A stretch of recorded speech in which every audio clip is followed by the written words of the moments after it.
Oh, welcome to Sunday School Recorded Style for Sunday, September 24th, 2023. My name is Carolyn Hayes. I'm the Director of Children and Young Families at Gaithersburg Presbyterian Church. I am also the Director of Gaithersburg Presbyterian Preschool and Kindergarten. And again, welcome to Sunday School Recorded Style. This Sunday, we are going to talk about Genesis 2. A very different version of the creation story from Genesis 1. And we're just going to dive in and do it. Interestingly enough, here is the story in our Adventure Bible. Interestingly enough, it starts on verse 4, and here it goes. Here is the story of the heavens and the earth when they were created. The Lord God made the earth and the heavens. At that time, bushes had not appeared on the earth. Plants had not come up in the fields. The Lord God had not sent rain on the earth, and there wasn't any man to work the ground. But streams came up from the earth. They watered the whole surface of the ground. Then the Lord God formed a man. He made him out of the dust of the ground. He breathed the breath of life into him, and the man became a living person. The Lord God had planted a garden in the east. It was in Eden. There he put the man he had formed. The Lord God made all kinds of trees grow out of the ground. Their fruit was pleasing to look at and good to eat. The tree that gives life forever was in the middle of the garden. The tree that gives the ability to tell the difference between good and evil was also there. A river watered the garden. It flowed from Eden. He talks a little bit about the rivers and so forth. The Lord God put the man in the Garden of Eden. He put him there to work its ground and to take care of it. The Lord God gave the man a command. He said, "You can eat the fruit of any tree that is in the garden, but you must not eat the fruit of the tree of the knowledge of good and evil. If you do, you can be sure that you will die." The Lord God said, "It is not good for the man to be alone.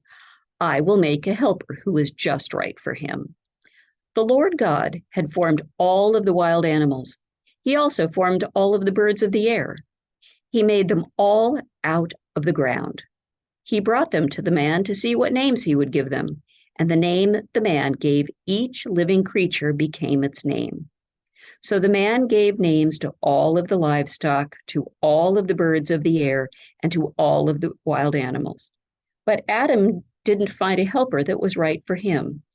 So the Lord God caused him to fall into a deep sleep, and God took one of Adam's ribs and used that to make woman. And that's how we get men and women, according to this story. That's a pretty different version than the first one, isn't it? It's real different. In the first one, the first thing that God does is create light and then separate the waters below from the waters above, and so on and so on and so on and so on. In this story, God creates the heavens and earth, and that's it. And there isn't rain, but there's plenty of water underneath. There's streams and so forth. And the first thing God does is to create people. God creates Adama, which is how we get the name Adam.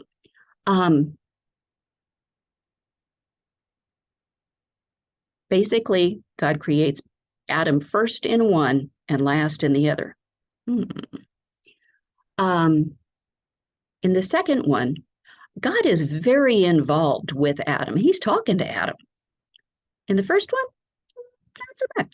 not so much. At least not to start with. God gets more involved later on, but not the beginning. In the first one, God creates all of the animals and then puts man on earth. In the second one, God lovingly takes the dust and forms man and breathes life into him. It's a very personal thing. God is literally touching Adama, like a parent. In the first one, God is the almighty creator of everything. And in the second one, God is the almighty creator of everything too, except that it's more of a hands-on experience. They're wonderful, wonderful ways of thinking about God the creator in the first one. And in the second one, when we talk about the Trinity, one of the ways we talk about it is creator, sustainer, redeemer.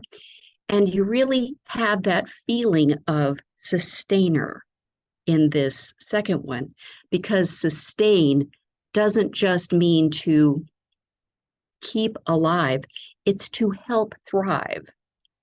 And that's one of the things that God is teaching Adam how to do by the way God approaches Adam and talks to Adam about working in the garden and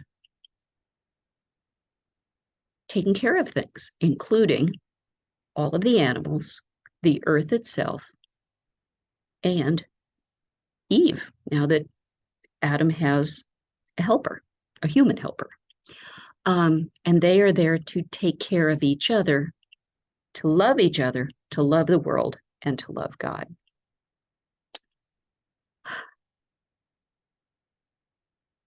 I think the whole point of having the two is to show us the different ways, all of the different facets of God. We can't understand all of God, but God wanted us to see those two different ways that God is.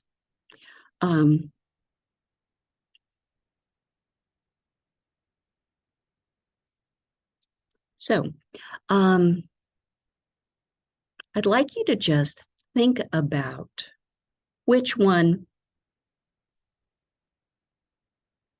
feels better to you, or what do you like about the one and what do you like about the other? You don't, it's not right or wrong. It's your opinion. Just what do you think? And it's really all we've got for this week.